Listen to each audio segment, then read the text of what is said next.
Hello students, as in earlier lecture we have seen the basic flow sheet diagram for the manufacturing of ammonia by the Busch-Haber process.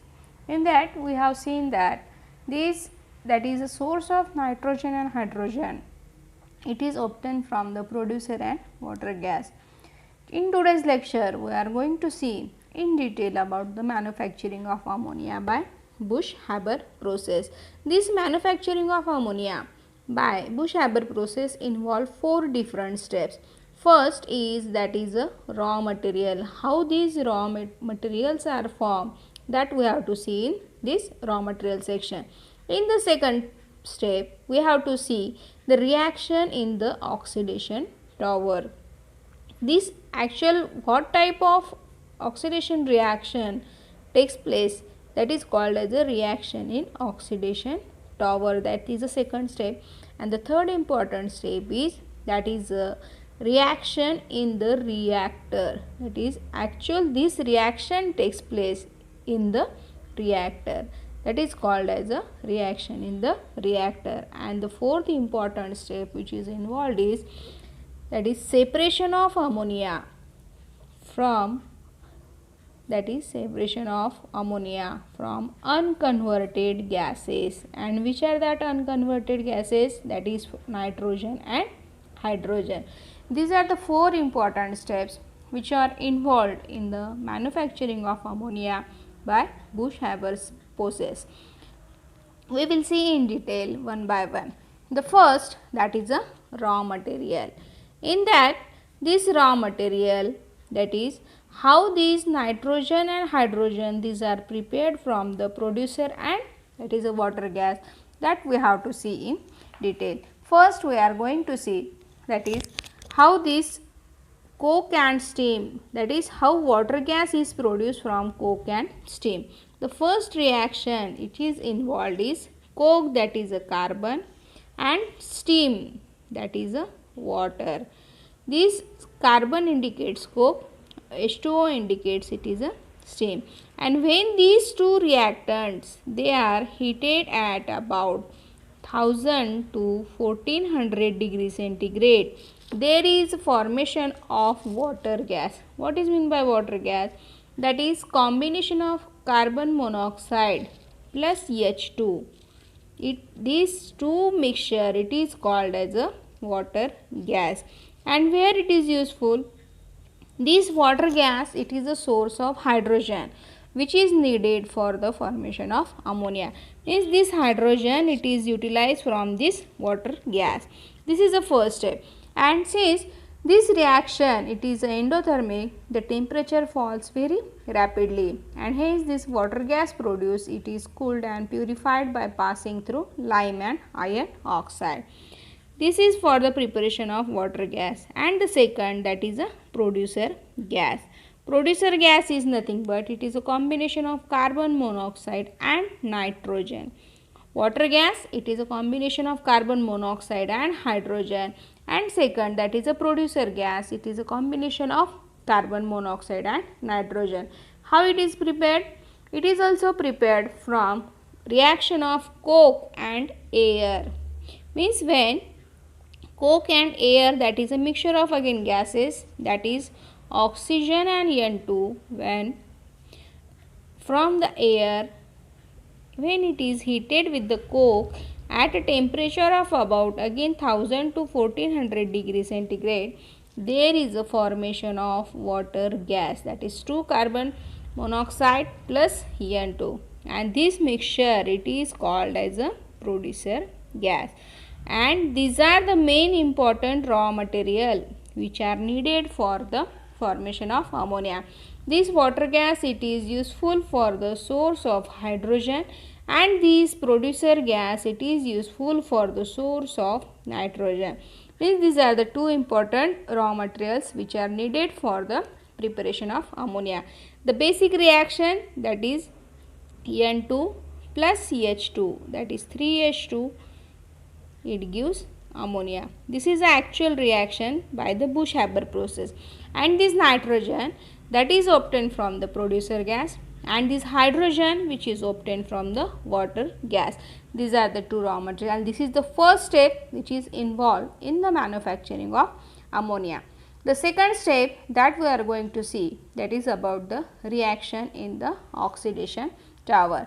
In this reaction in the oxidation tower, why this term oxidation is useful? Because there is a oxidation reaction takes place. Since we are getting the carbon monoxide, that is a side product, because we are needing only hydrogen, but this carbon monoxide which is formed, it get oxidized, and hence the term that is used is reaction in the oxidation tower. That we have to see. That is a second step, that is a reaction in the oxidation tower, that we will see in detail. In the second step, that is in the oxidation tower, second step, oxidation tower. What happen in that oxidation tower?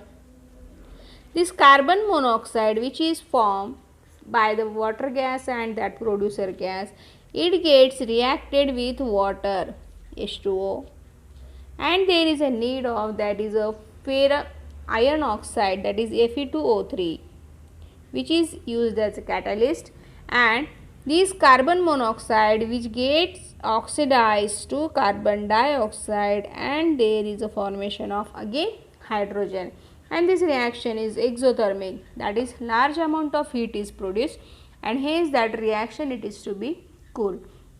Means at this step we are getting a mixture of gases, and what are that gases?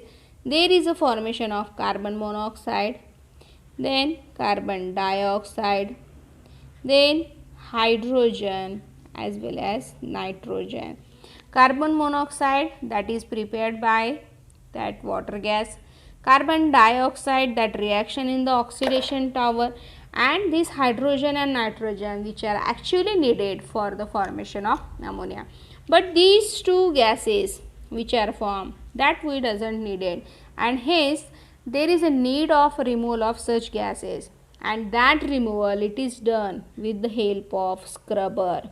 Scrubber is nothing but that is unwanted gases when get removed from the reaction or reaction tower or oxidation tower, then that step it is called as a scrubber. And this carbon monoxide and carbon dioxide, how it get removed from the reactor or that oxidation tower, that we will see.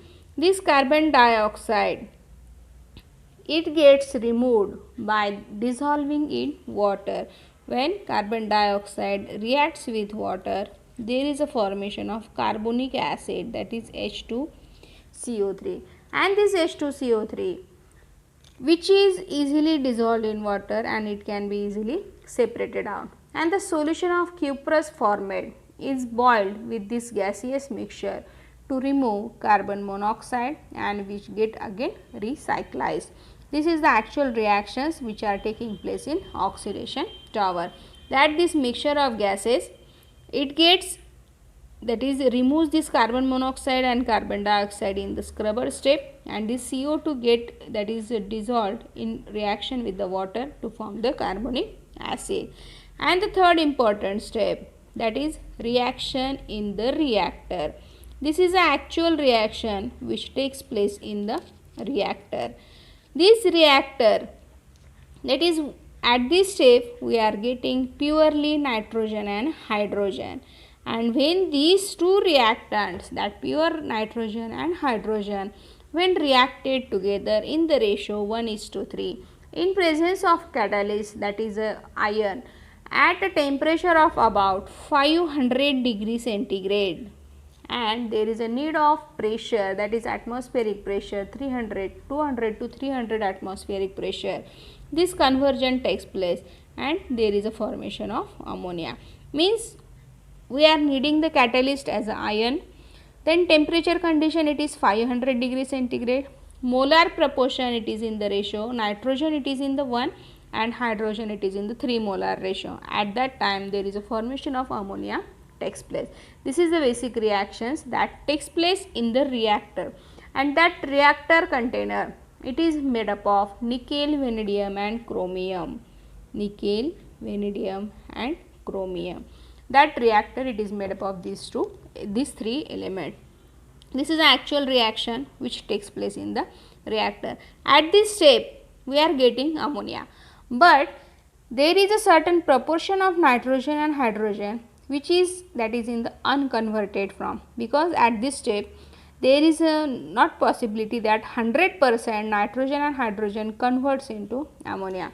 We are getting that ammonia, it is in the ratio, that ammonia percentage form it is that is 8%, and this unconverted nitrogen and hydrogen that has to be separated, and hence the fourth step which is needed in this Busch-Haber process, it is that separation of ammonia from which gases, that is from nitrogen and hydrogen.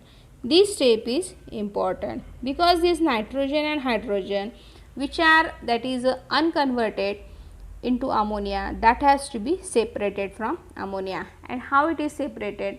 This hydrogen and nitrogen, this mixture is cooled, and by circulating cold water, then this ammonia refrigeration, that ammonia which is formed when it is cooled at a temperature of minus 15 degrees centigrade, it gives a liquid ammonia, and this liquid ammonia, it is stored in a storage tank and which is sold, that is in the different laboratory.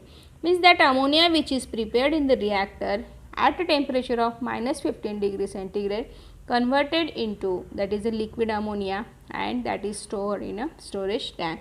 At this stage we are getting the liquid ammonia which is available in the laboratory. And what about these two gases, that nitrogen and hydrogen, that is again recirculated at a temperature of 500 degrees centigrade and at a pressure 200 to 300 atmosphere. Again that complete process is taken out and again that converted into ammonia. These are the actual 4 steps which are involved in the formation of ammonia by the Busch-Haber process. In the next lecture, we are going to see, that is different physico-chemical principles involved in the Busch-Haber process or formation of ammonia and different uses of ammonia.